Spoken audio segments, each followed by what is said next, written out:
SIR पर ही सवाल उठा दिए। मान्यवर, इन्होंने कहा कि एसआईआर आज क्यों हो रहा है।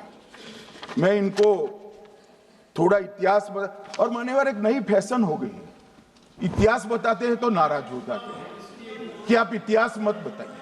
अरे भला कोई भी प्रक्रिया, कोई भी देश, कोई भी समाज इतिहास को छोड़कर कैसे आगे बढ़ सकता है। इतिहास कोई भी समाज का महत्वपूर्ण अंग है। मान्यवर, हमारे लोकतांत्रिक इतिहास की शुरुआत 1952 से हुई।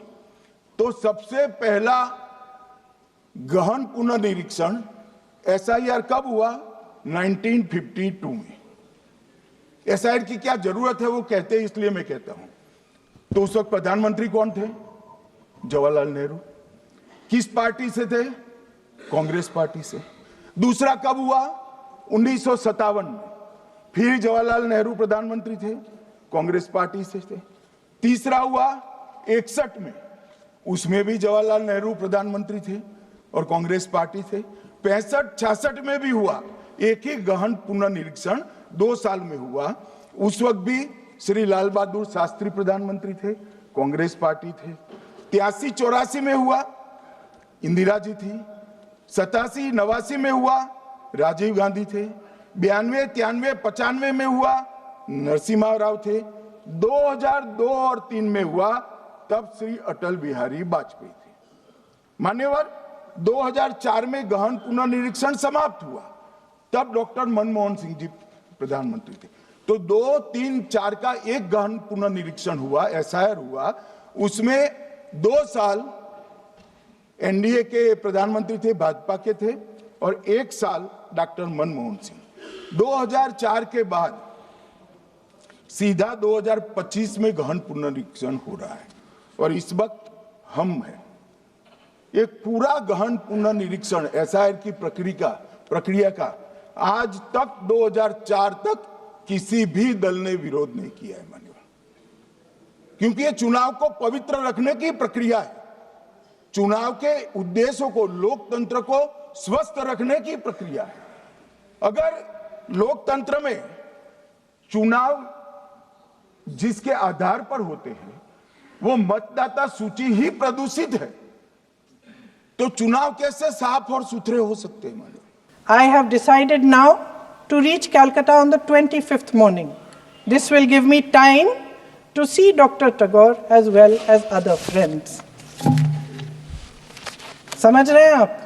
प्रधान चुप है तो समझ ही गए होंगे।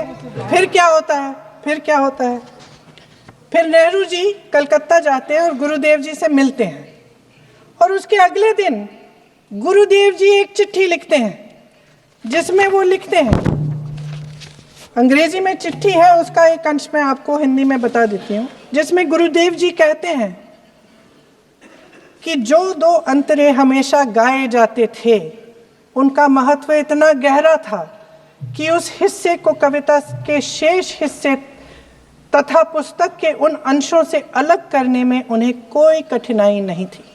उन्होंने ये कहा कि स्वतंत्रता संग्राम में हमेशा से वही 2 अंतरे ही गाए जाते थे और उनको गाते हुए कुर्बानी देने वाले सैकड़ों शहीदों के सम्मान के लिए उन्हें ऐसे ही गाना उचित रहेगा।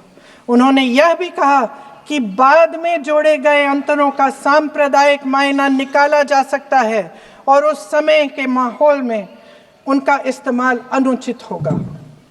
इसके बाद 28 अक्टूबर 1937 में कांग्रेस की कार्य समिति ने अपने प्रस्ताव में वंदे मातरम को राष्ट्रगीत घोषित किया।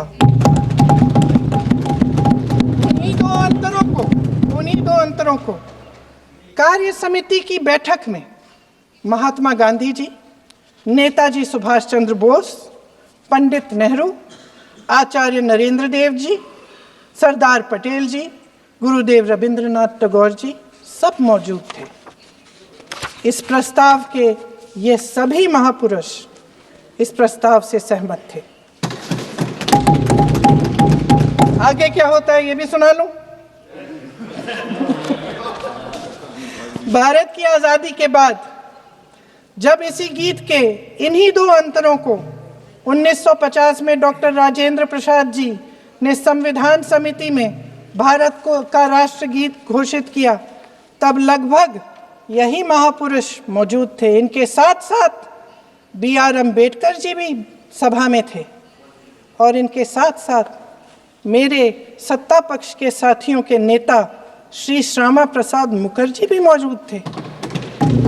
वही दो अंतरे राष्ट्रगीत घोषित किए, किसी ने कोई आपत्ति जारी नहीं की, कोई आपत्ति नहीं जताई। वैसे इन तथ्यों के साथ जुड़ा एक और तथ्य भी है जो मैं यहाँ पे आपके सामने रखना चाहती हूँ।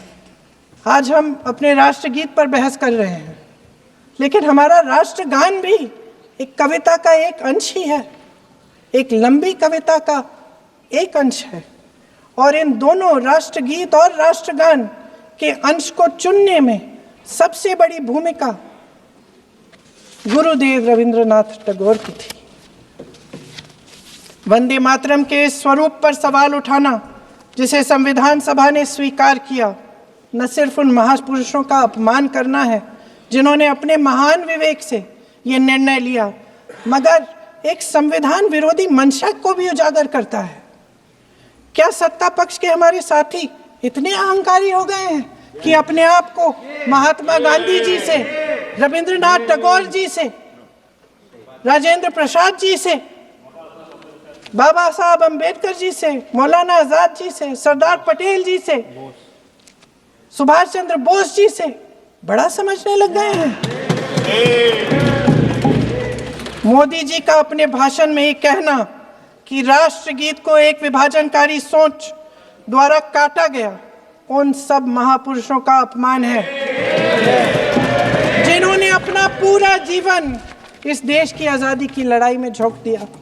वंदे मातरम को विभाजित करने का आरोप लगाकर आप पूरी संविधान सभा पर आरोप लगा रहे हैं, उसके हर एक नेता को दोषी ठहरा रहे हैं।